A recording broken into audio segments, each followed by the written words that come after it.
You should not feel like crap after your workout. Every day you're like, hey, my trainer kicked my butt and I had to drag myself out of the gym. That's going to break you down really fast. A training session should give you energy. It really shouldn't tear you down too much. You have to realize with strength training, period, it's something you have to slow cook. Have realistic goals. Know where you are today. But also with rehab and recovery, you can't do so much. It doesn't work that way. Your body doesn't have time to recover and actually heal. You need to just get it to break down a little bit so that it initiates that healing process. And that's, I think, what we're all kind of pointing to. Hello, everybody, and welcome to Polish Your Life. Many people get injured when exercising, and when you get injured, sometimes it can be very frustrating because the recovery can take forever. Sometimes when you go to a doctor, what you find out is you get a bunch of temporary solutions. You may be getting shots, you may be getting pills, and you may be still frustrated because you are not getting better as fast as you expected. So a lot of times you see that those providers that you're seeing are not collaborating enough and they just give you temporary solutions. So if you're watching us for the first time, at Polish Your Life, we are a doctors networking group, and this is a place where healthcare providers actually collaborate to help people achieve the best clinical outcomes. And today we're going to talk about some very common mistakes that people make, that you may be making, that can cause injuries, and also what you can do to prevent those injuries. We have a very good group today, and I encourage you, whether you are a provider or an individual, or whether you're watching live or on a replay, ask questions in comments, because as we are speaking, let's say we talk about knee pain or something that it relates to you, ask questions, because that's why we are doing this, to give you value, to give you answers. And we're going to jump, even after the live is over, we're going to jump and give you some solutions. So to talk about the group and the amazing people here on the call, Ryan, if you don't mind, Ryan is one of our hosts. Introduce yourself first and then introduce and let us know who is here with us today. Absolutely. Hi, everybody. Great to see you. Ryan Diener. I'm an acupuncturist and founder of Holistic Health Associates in Frederick, Maryland, and happy to be here as a part of this panel here tonight. Tonight, we have some great people to have this conversation. Dr. Don Berry, who I've known for many years here in Frederick, is a chiropractor that specializes in recovery and rehab. We have Dr. Stephen Neuer, who is in Hanover, Maryland, and is also a chiropractor specializing in sports injuries and rehab. And then we have Miguel Mendez, who is in the Baltimore area, is our personal trainer tonight, who is also specializing in rehab. And I'm excited to talk to him because I'm from the Baltimore area and lots of friends and family that are always looking for good personal trainers over there. So happy to be here with everybody. And just to kick it off, Dr. B, why don't you tell us a little bit about what, some of your, give us one thing that, people often make mistakes with when they're exercising or rehabbing that can cause injury or re-aggravation of an actual injury that's in place. I think the biggest thing is having good expectations or proper expectations. We'll start with that. I think, for example, the story just amazed me.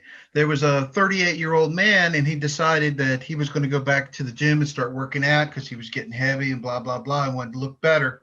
So he goes to the gym, and in his mind, he's recalling his last workout which was when he played college football.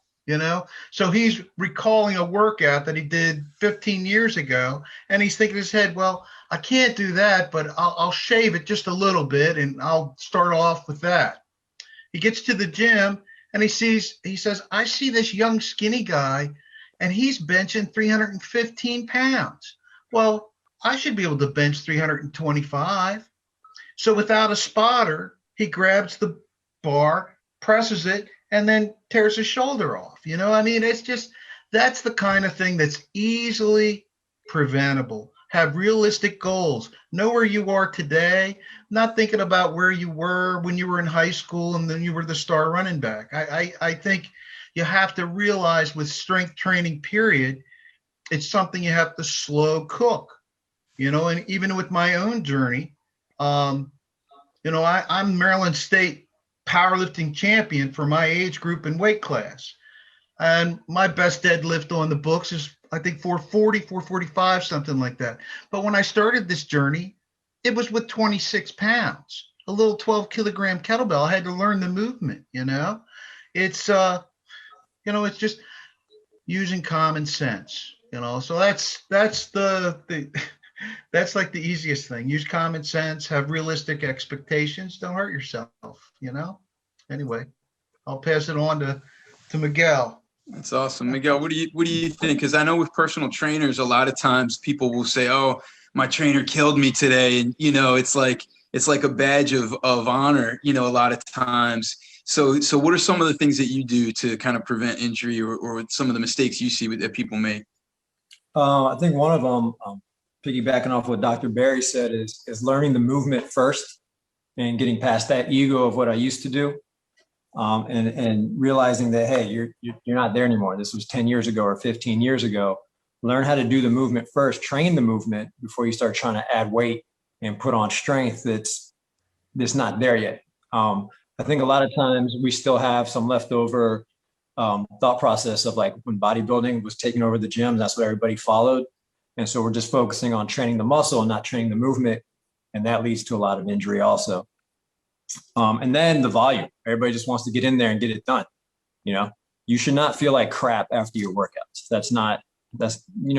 If every day you're like, hey, my trainer kicked my butt and I had to drag myself out of the gym, that's not healthy for you either. That's going to break you down really fast. So having good programming and learning the movements, learning the form, and taking your time with it, like Dr. Barry was saying, super important. Awesome. What do you think, Dr. Neuer? What do you see? What's a major mistake that you see people make? Well, it's kind of difficult to follow up everybody because they've taken up the good answers. But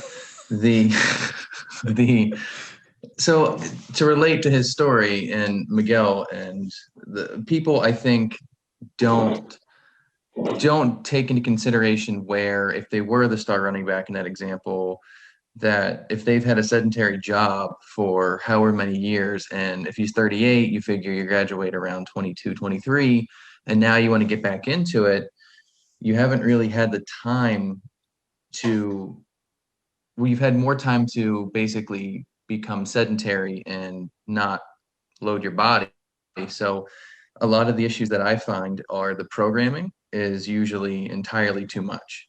So they haven't had a trainer, or it's like an all or nothing. And usually you usually want to leave with some sort of feeling good after you're done training. You kind of want to leave with more energy than not. And I think Dr. Barry actually, one of the first few conversations I had with him was at a Strong First event like 2 or 3 years ago. And that's when Pavel was saying, a training session should give you energy. It really shouldn't tear you down too much. But on top of that, I think some people don't take the time to learn the movement, or at least get assessed. So sometimes there might be somebody with a type of anatomical variant with hips. If they're really deep, you're not going to be doing overhead lifting. So a lot of the lifters that I work with at CrossFit, not to bash CrossFit, but sometimes if you're doing deep squats or overhead Olympic work and you don't have the hips for that, something up the chain, the back, the shoulders, the neck, it's going to show up down the road. So my little spin on that would be maybe working with someone who can do a movement screen, an FMS, a Mike Boyle, a McGill, quick screen for the hips with a quadruped rock, that kind of thing. At least you're setting yourself up for success that way. So what it is, it's a combination of different movements and tests that expose weaknesses. So generally you're looking at joints that are supposed to be mobile and then stable, mobile, stable, and that kind of repeats up through the body.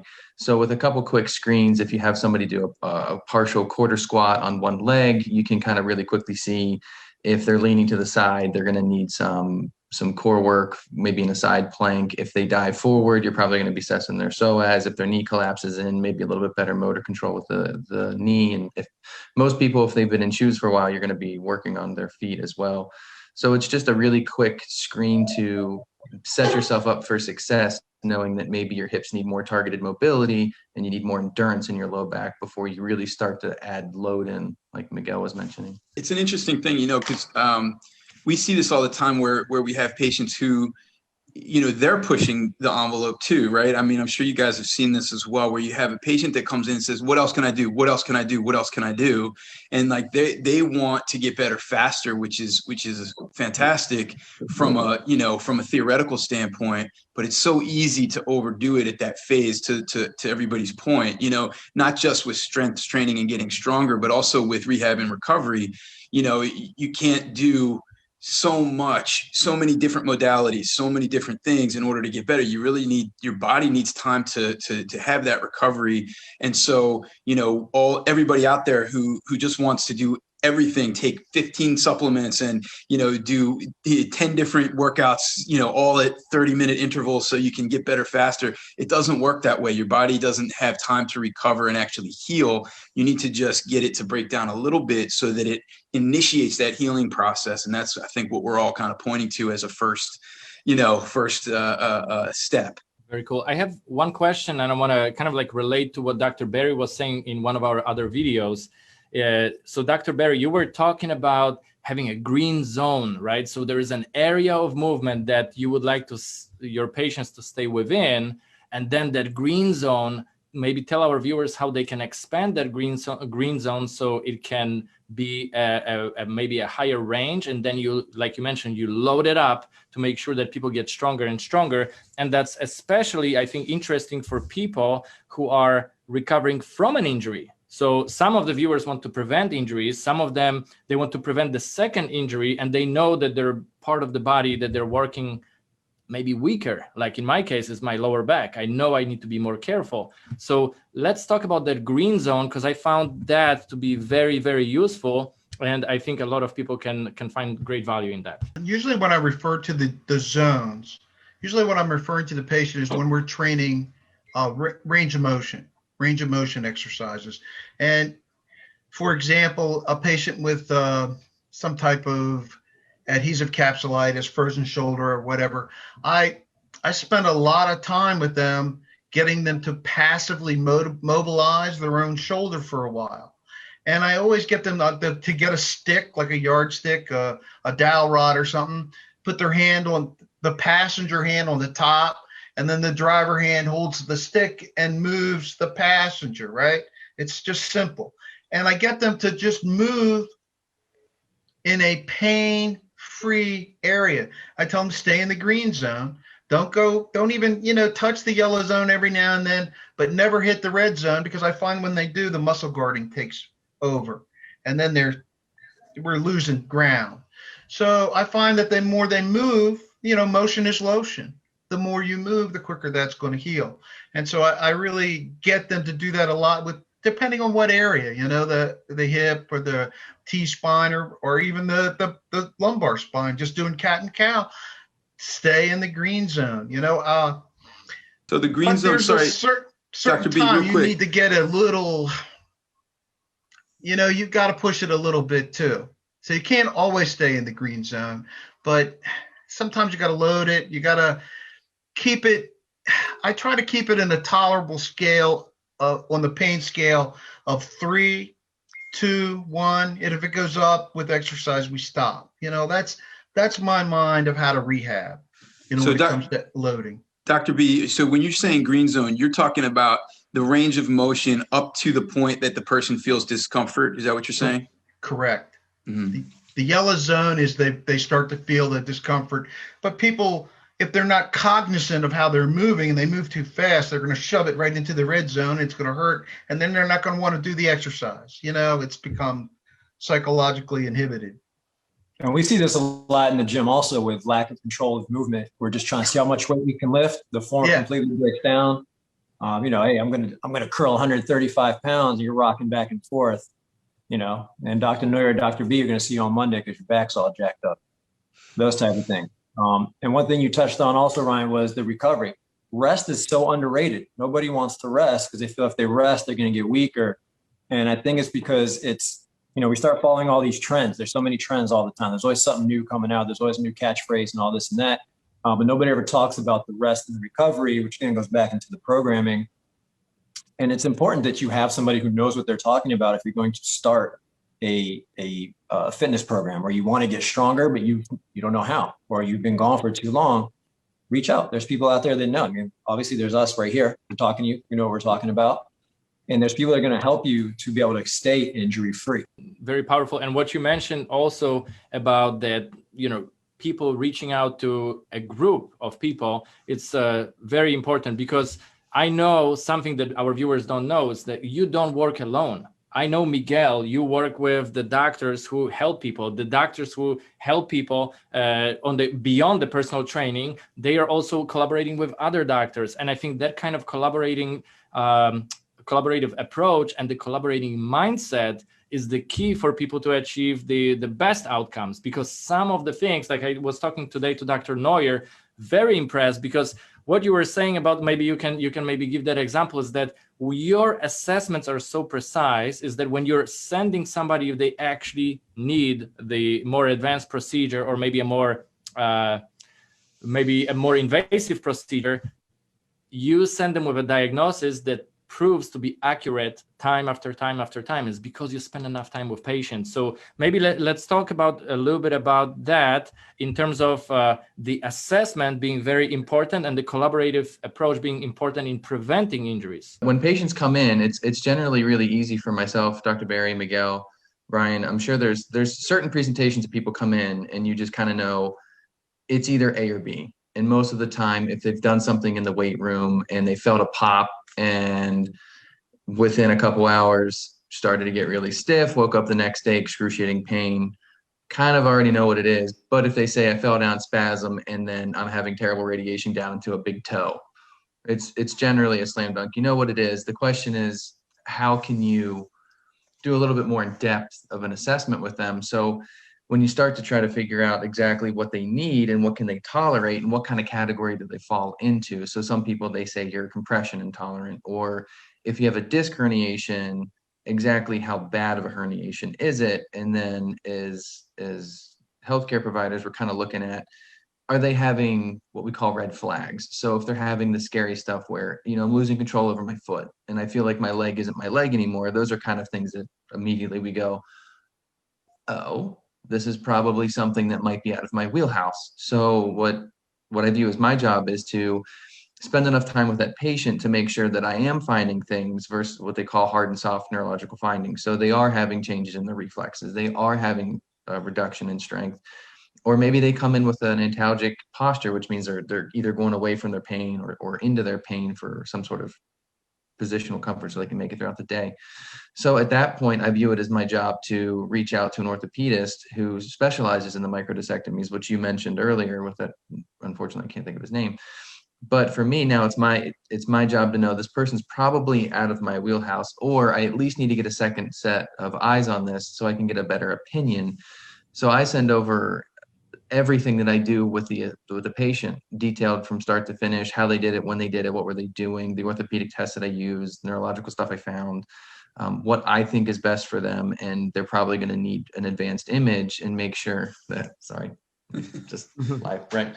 So, and make sure that they have the appropriate test to take to the ortho. Because a lot of times people don't talk about is when they do get a back injury, they go, I got to go see the orthopedist. Well, Dr. B and myself both kind of know that if you go there without an image, they're going to spend their time and money, and they're just going to say, get an MRI and come back. If you can set that patient up with an MRI and a really good explanation of what you think is going on and why you sent them to that specialist, they're going to have a better time with that specialist, knowing that you've already sent them with everything they need. They just need to confirm it, and that patient will get that procedure faster, as opposed to maybe waiting another day to up to a week getting an MRI. So I'm pretty sure that's what we touched with on that. But the only way that you're going to find that is spending enough time with a patient with an assessment.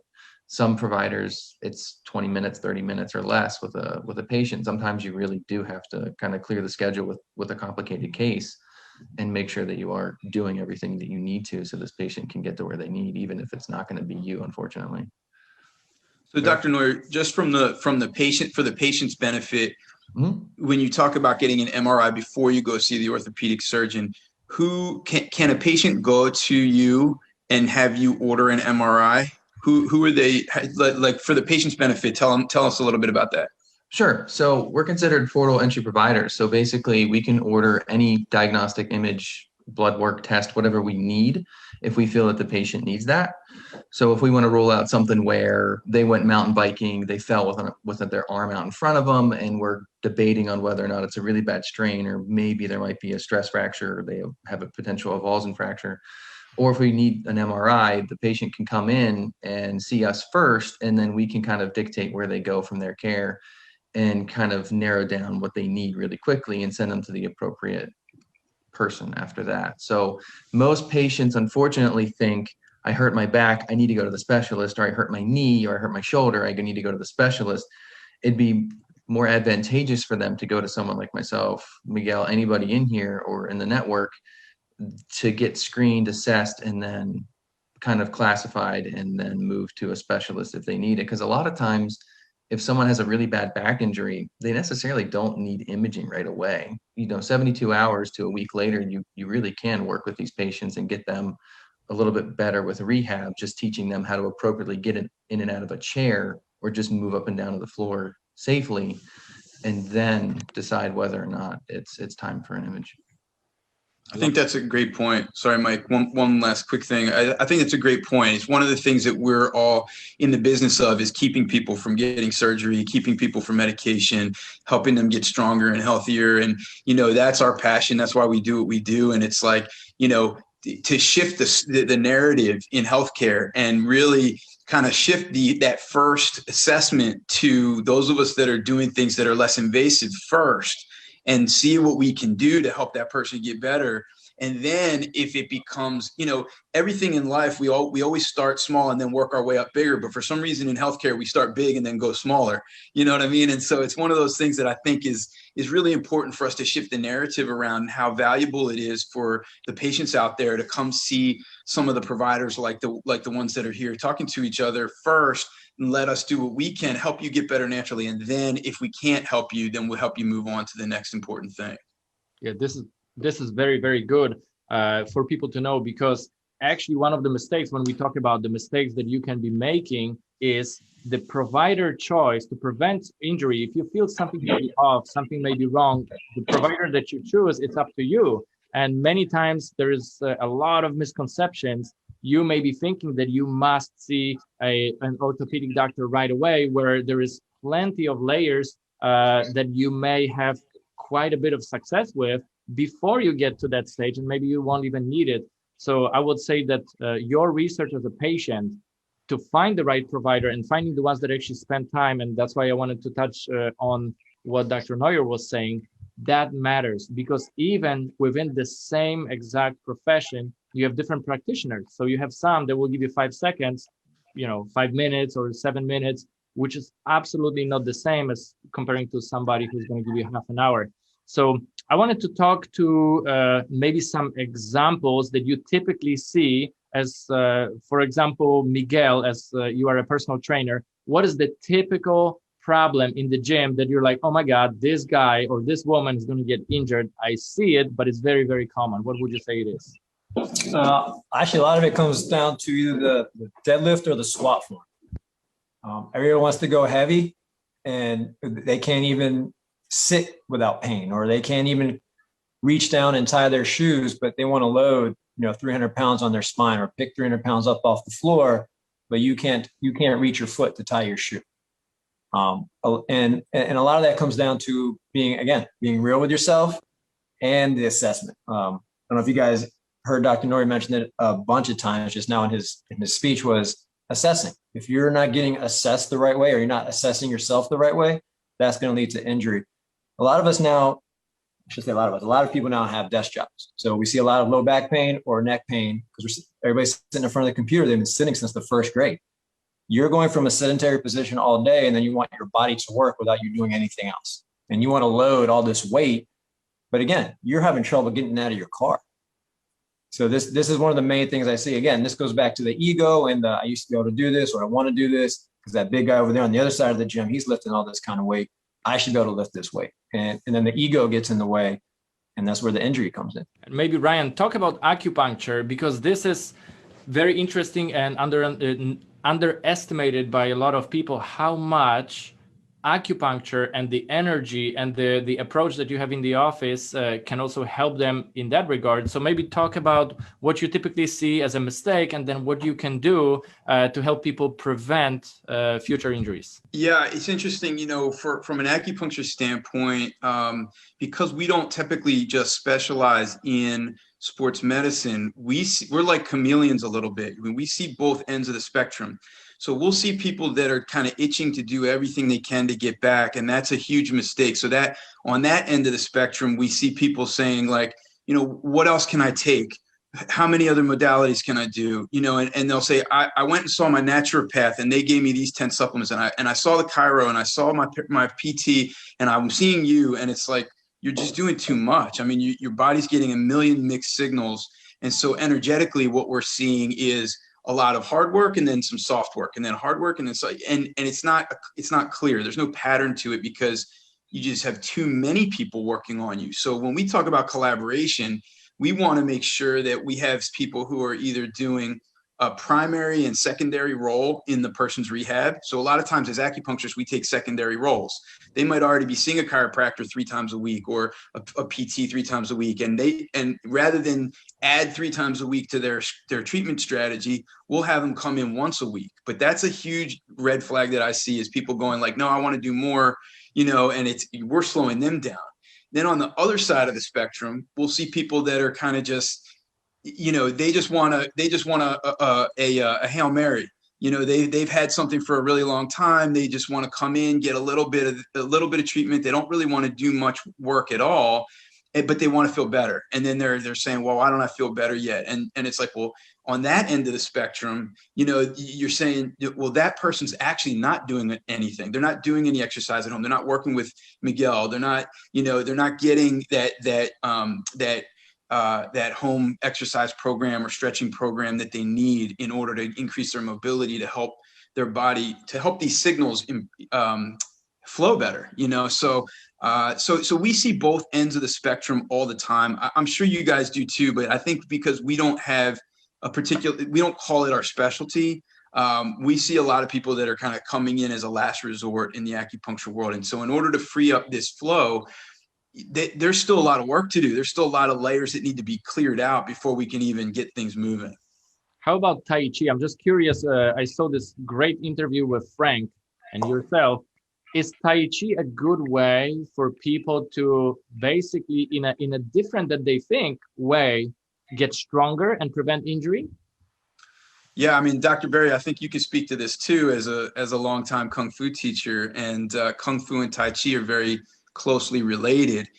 So we love to take people through a Tai Chi program because it's all balance, breath work, focus on slow movement. So you really get a sense of how your body moves naturally, and you hit that. To going back to the green zone, which I learned about tonight, so I thank you for that. When you're moving through the green zone and you hit the yellow zone, because you're moving so slowly, it's really apparent that you're hitting it. And so, Tai Chi can go through, we could talk about that, I'm sure, all night, but yeah, I think that's a wonderful first step for a lot of people that are either rehabbing or injured, but want to keep moving.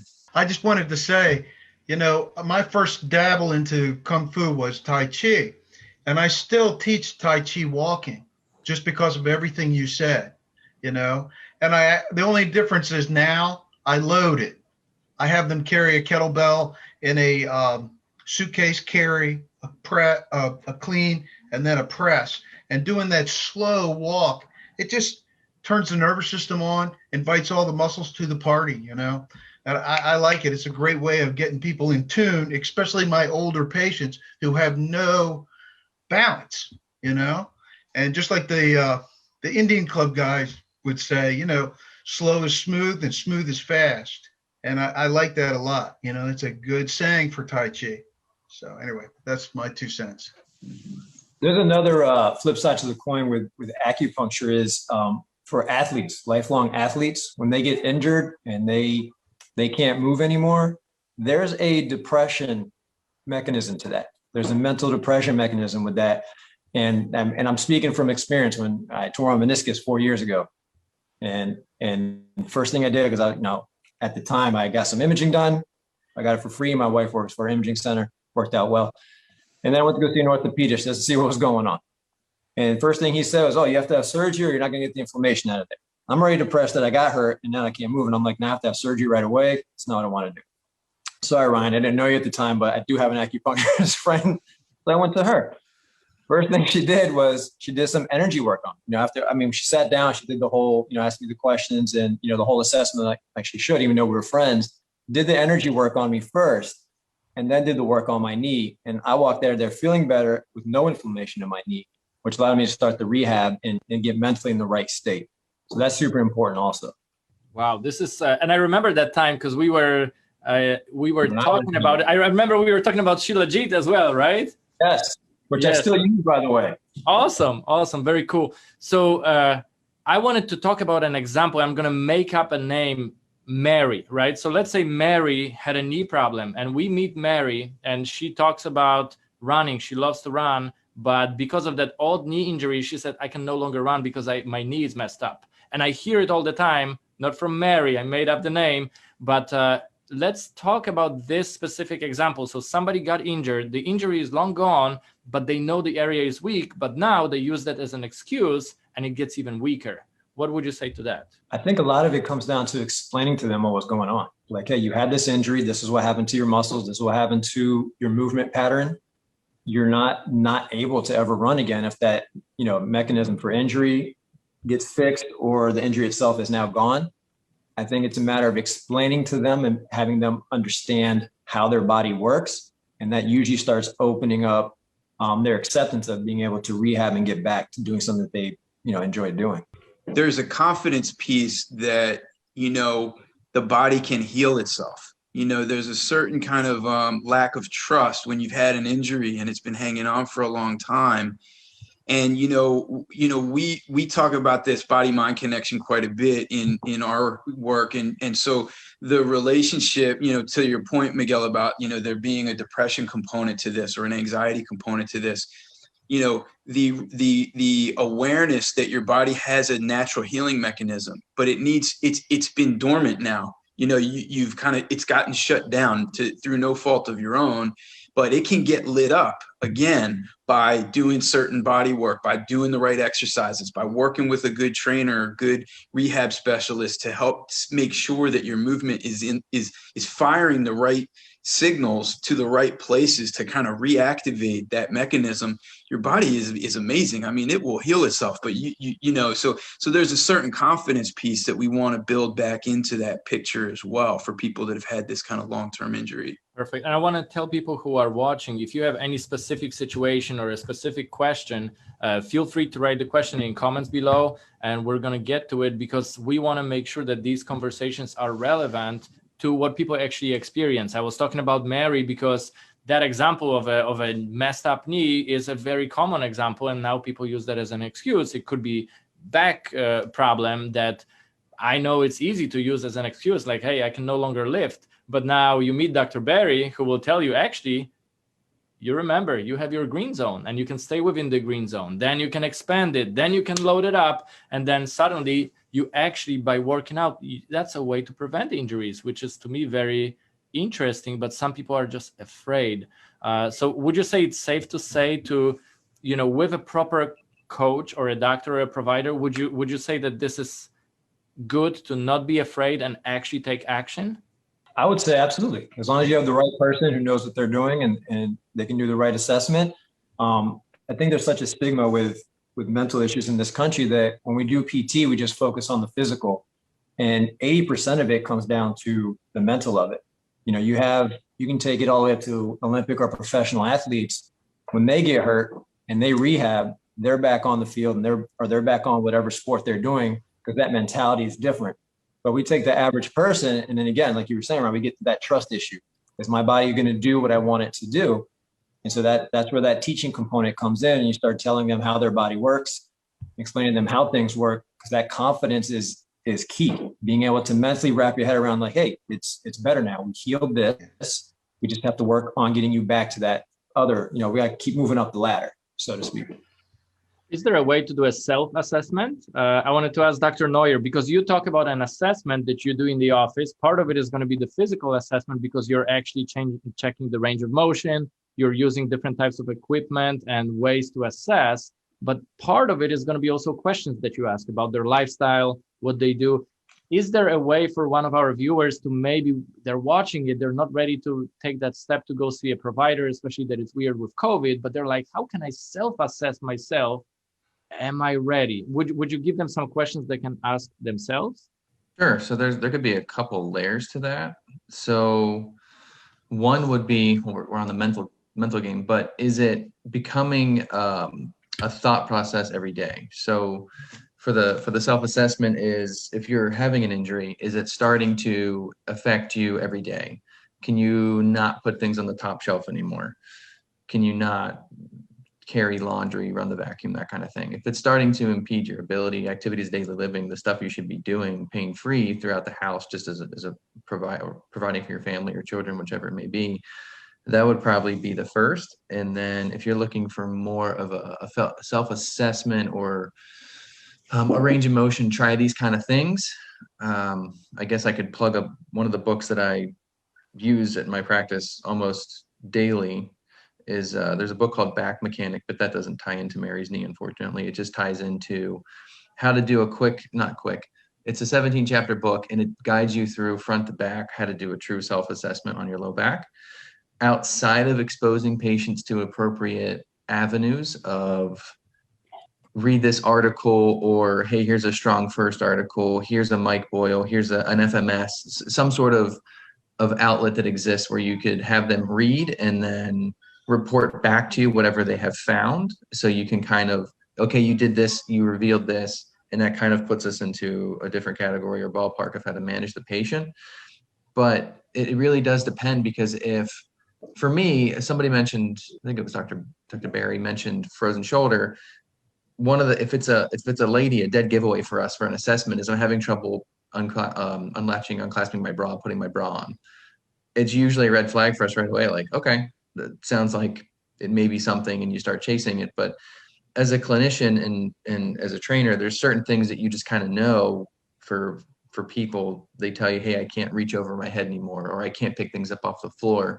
Those are kind of clandestine assessments for us. But as a provider, it would fall more into your job to educate the patient and let them know, hey, go here, read this, and come back and let me know what you found. So you could come in kind of a little bit prepped better for the first appointment or second appointment, depending on where you met them. Question about the time when people actually need to see a provider versus waiting a little bit longer because of the body's innate ability to heal itself, right? So I think this is a dilemma many people may be experiencing. So you know your body can handle a lot. You feel like you're hurting, but maybe you're not injured yet, right? So you wanna do more, but you don't want to mess up with a bad decision. You don't want to mess up your body and do even more harm. So at which point do I know, for example, my back is sore, I just overworked yesterday or 2 days ago, and it's still sore. At which point you would say, like, hey, that's the moment you see a provider? Depends on the patient. You know, are the symptoms progressively worsening? Well, yes. Are they staying the same? How long? What are you doing? What do you know to do to make it better? Have you gone to a chiropractor before and taught a bunch of exercises, or some other clinician? And have you repeated those exercises? Did they help?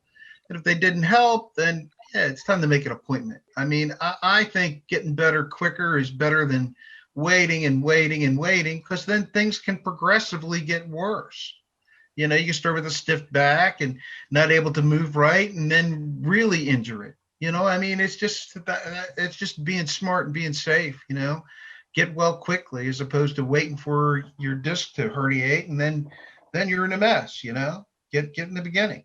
Thank you. And I want to thank all of you for sharing a lot of practical tips. And I know sometimes we have those conversations. It's a video. It's not the same as sitting at a table together and interacting. But at the same time, when we have people watching this, I can guarantee that there are some people thinking about their body, and there are some people just thinking what they should be doing. Maybe we can motivate somebody to actually work out more. Maybe we can motivate somebody to not have excuses, or to actually check with a provider who is maybe part of our network, who is near them, who may be able to give them the good assessment and then good advice, and then train them on how to do things the right way. Overall, I think that we all appreciate, or at least we should appreciate, our body that we have, because this is our vehicle. We are rolling, the whole life, at least this life that we know of, right? And we need it to be strong, and we need to take care of it. So I think these videos are very meaningful. I want to thank all of you on the call here for providing and sharing the knowledge. Also, I want to encourage everyone to connect with our providers.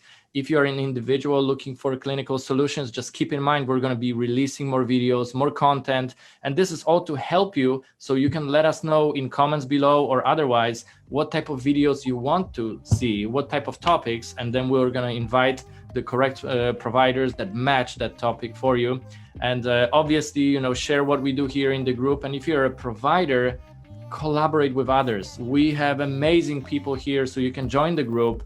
And then if you're not a provider who is in Maryland, because we are doing that in Maryland, we have some amazing providers actually all across the globe, but right now focusing in the United States. So feel free to collaborate. We can do a lot of these Zooms remotely as well, which we obviously they are remotely, but a lot of connections remotely, and even treatment remotely. So I encourage all of you to be optimistic about the future, take action, and I want to wish everybody a great night. So thanks everyone, take care.